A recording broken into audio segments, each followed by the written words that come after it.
Ok, tudo certinho. Seja bem-vindo, desembargador.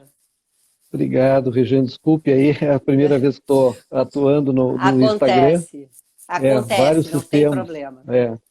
Não tem problema. São 19 horas e 11 minutos. Estamos iniciando, então, a nossa live do programa Momento Jurídico. O desembargador Cláudio Martinevski, que é graduado em Ciências Jurídicas e Sociais pela Faculdade de Direito da PUC-RS, juiz de Direito do Poder Judiciário do Rio Grande do Sul, 1990, conselheiro do Instituto de Previdência do Estado em 2008, diretor da Escola Superior da Magistratura da Ajures 2014 e atual presidente da União Gaúcha em Defesa da Previdência Social e Pública. O tema que vai ser abordado: as inconsistências e inconstitucionalidades do projeto de lei complementar 148/20, que foi votado hoje à tarde na Assembleia Legislativa do Estado e aprovado por 32 votos favoráveis e 20 contrários.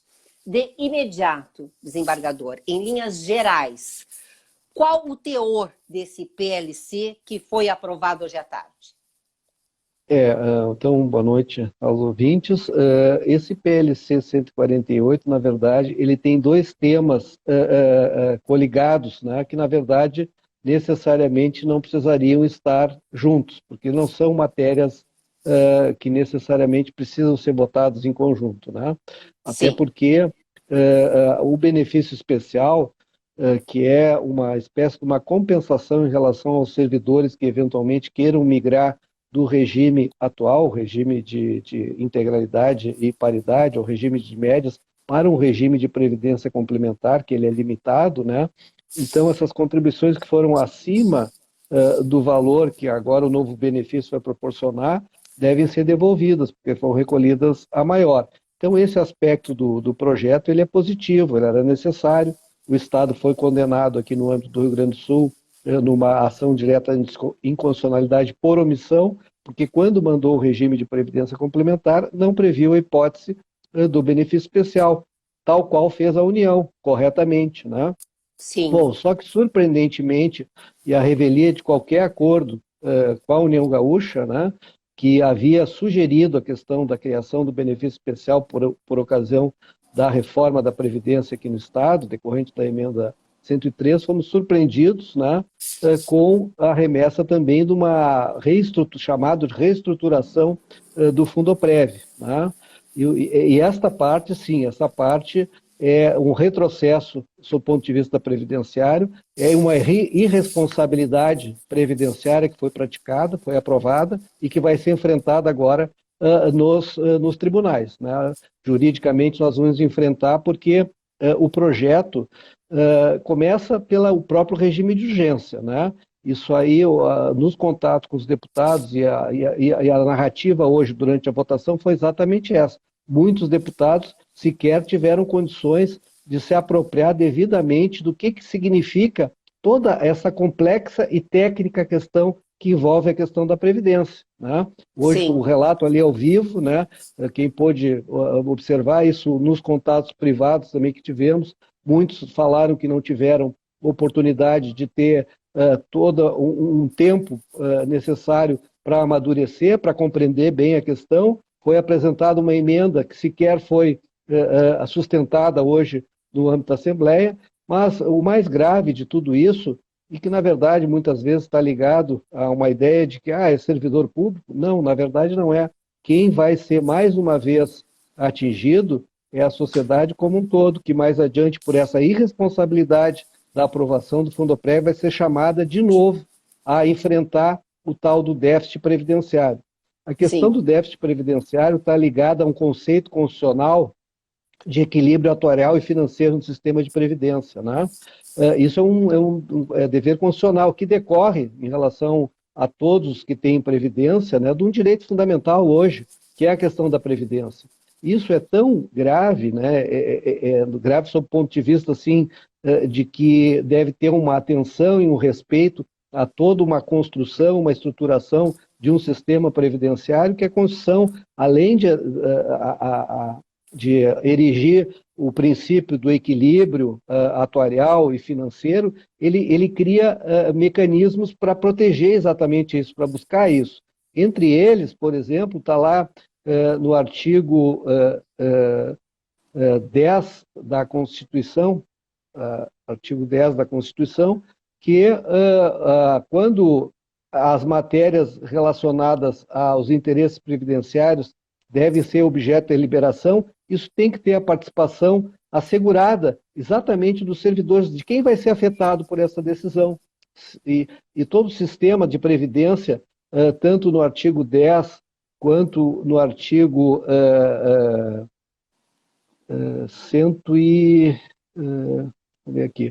194, inciso 7º, né? Ele cria uma estrutura exatamente de criar mecanismos que tanto o Estado quanto os servidores participem dessas decisões. Isso nesse projeto não aconteceu, né? Ele foi remetido diretamente para a Assembleia Legislativa, não passando sequer pela Secretaria de Previdência vinculada ao Ministério da Economia, que é um órgão técnico de verificação da questão técnica, de atestar a questão, o acerto da decisão técnica, né?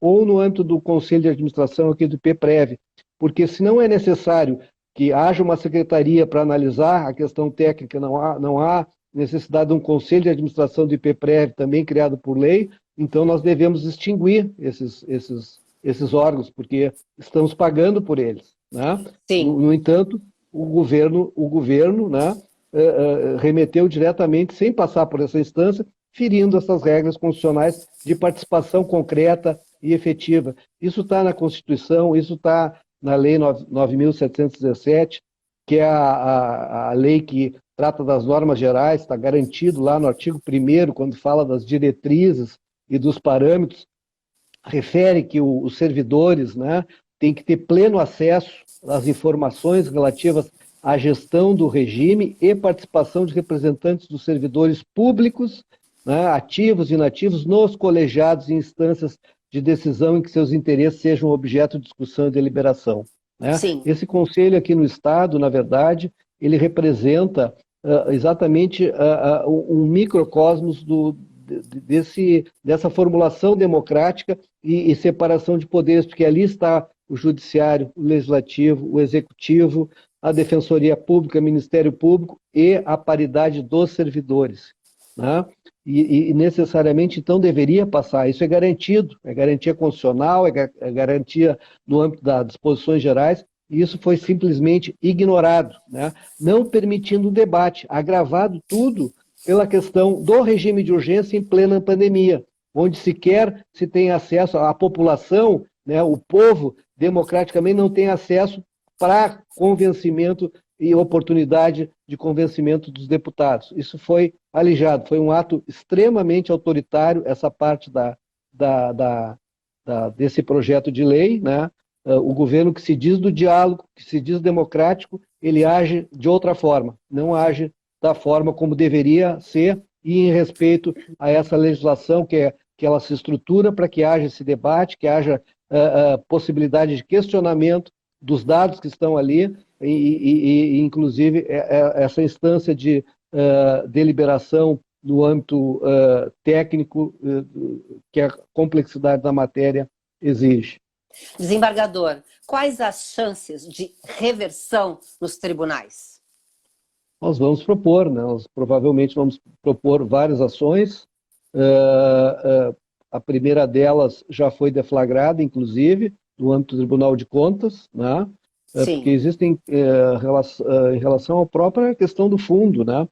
Se aprovada a lei, o governo, mesmo que não venha a ser aprovada pela Secretaria de Previdência, porque essa é a promessa, nós vamos submeter posterior. Digamos que a Secretaria de Previdência não aprove, né? E o dinheiro já foi gasto, né? Porque em 2 ou 3 meses ele será gasto. Isso é definitivo, né?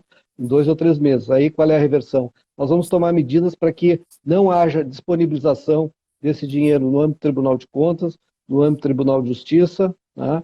E vamos buscar exatamente este resultado em relação a esse patrimônio, que é um patrimônio do servidor público, é um patrimônio da estrutura de segurança e equilíbrio do RPPS e que diz respeito, então, ao interesse público da sociedade, para que esse equilíbrio permaneça e cada vez mais a Previdência seja autossustentável. É interessante que, na conversa hoje dos discursos ali em relação aos deputados, muitos disseram que não sabiam exatamente o que é que estava sendo votado, não tiveram a oportunidade de conhecer a matéria. Né? Não deu tempo. E a gente vai ver a doutrina nacional e internacional, existe um direito fundamental ao devido processo da elaboração normativa. Né?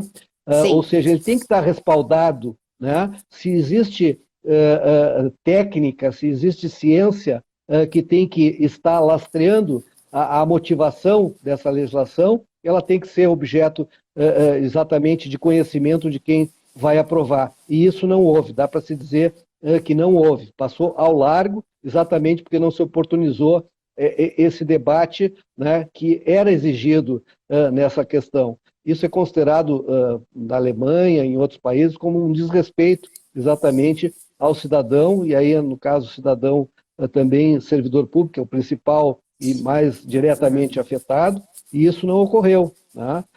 Esse devido processo da elaboração normativa, que passava inclusive pelas instâncias, aquelas que eu referi, da Secretaria de Previdência e do Conselho Deliberativo, não ocorreu. E entre essas regras constitucionais também existem vedações em relação à própria utilização do valor. Né? Os recursos previdenciários eles não podem ser pagos, não podem ser utilizados para pagamento de qualquer outra finalidade que não benefícios previdenciários. Este é um postulado constitucional, é infraconstitucional, e isso inclui a questão dos fundos. Se houve uma segregação de massa em 2011 que delimitou um fundo de capitalização dali para frente e extinguiu, segregou uma massa que vinha do período anterior, a modificação hoje praticamente inviabiliza esse fundo que era a garantia do equilíbrio. Né? Vai se criar dois novos desequilíbrios, no fundo capitalizado e no fundo financeiro. Desembargador, a União Gaúcha em Defesa da Previdência Social e Pública, o qual o senhor é o presidente, elaborou uma nota técnica com mais de 120 itens que apontavam inconsistências no projeto de lei complementar 148/20. Nada foi considerado, então? Não foi visto? Qual a sua análise? Pois essa foi exatamente nos contatos que a gente conseguiu, que não foram com todos os deputados. A primeira pergunta é se haviam recebido as nossas notas técnicas, as duas, uma em relação ao benefício especial e outra a reestruturação do Fundoprévia. E a resposta era não tínhamos recebido. Aí naquele momento a gente, através do WhatsApp, enfim, remetia de novo. Então, veja aí só a questão da dificuldade. Né? A nossa nota técnica em relação à reestruturação é assinada por um atuário, ou seja, alguém da ciência, né, própria do que está se discutindo, onde ele apontou ali várias inconsistências do ponto de vista atuarial, que é algo muito técnico, mas que ele domina exatamente as questões normativas no âmbito da portaria 464, que é muito clara lá quando prevê, quando normatiza, né, a questão de qualquer segregação de massa, exige, por exemplo, que haja ter sido objeto de apreciação pelo Conselho Deliberativo do RPPS, que é o nosso Conselho de Administração aqui no Rio Grande do Sul.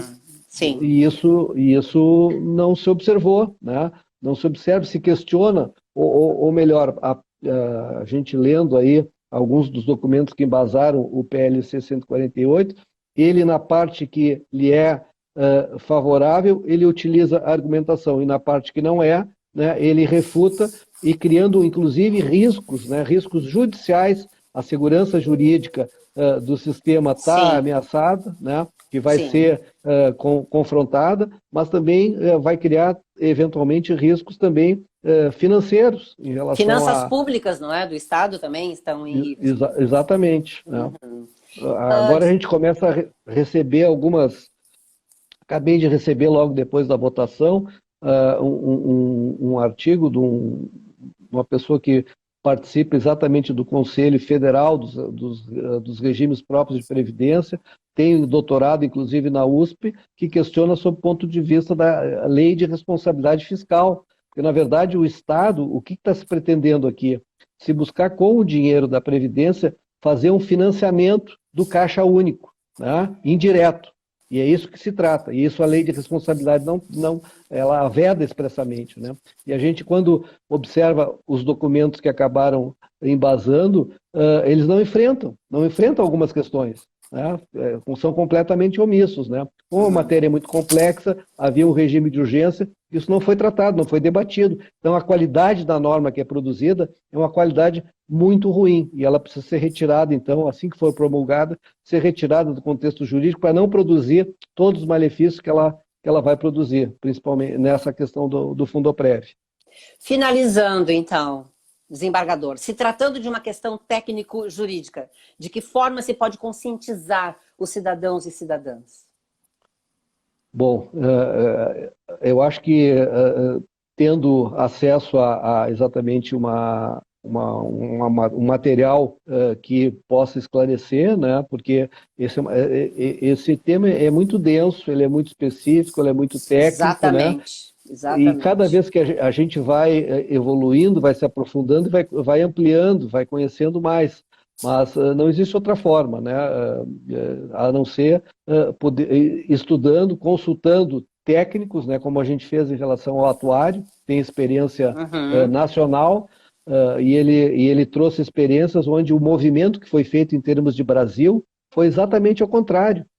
Como o nosso fundo capitalizado é superavitário, o que deveria ser feito? Na verdade, deveria trazer servidores do regime financeiro, que é um regime sem fundo, pro-capitalizado, diminuindo, então, o déficit financeiro do regime financeiro e trazendo capitalizado na medida que esse é superavitário para exatamente diminuir o desencaixe do tesouro lá naquela ponta do regime financeiro. Mas o movimento aqui foi ao contrário, então a finalidade realmente não tem nenhum compromisso com a rigidez e sustentabilidade ou equilíbrio atuarial e financeiro do sistema de previdência. É a utilização de um governo, de uma reserva que se demorou 11 anos para construir, que é superavitária e que vai ser jogada ou desconstituída mais uma vez no Estado. Desembargador, esse vídeo estará disponível para todas as pessoas que não conseguiram entrar, que não entraram, né, para assistir ao vivo. Vai estar disponível no IGTV e amanhã no programa Momento Jurídico, no canal 20 da NET, estará também à disposição de todos os telespectadores. Amanhã às 20 horas no canal 20 da NET. Muito obrigada pela sua participação, pelos seus esclarecimentos. Até a nossa próxima oportunidade. Foi um grande prazer recebê-lo nessa live. Um grande abraço e uma boa noite. Oportunidade. Boa noite. Boa noite.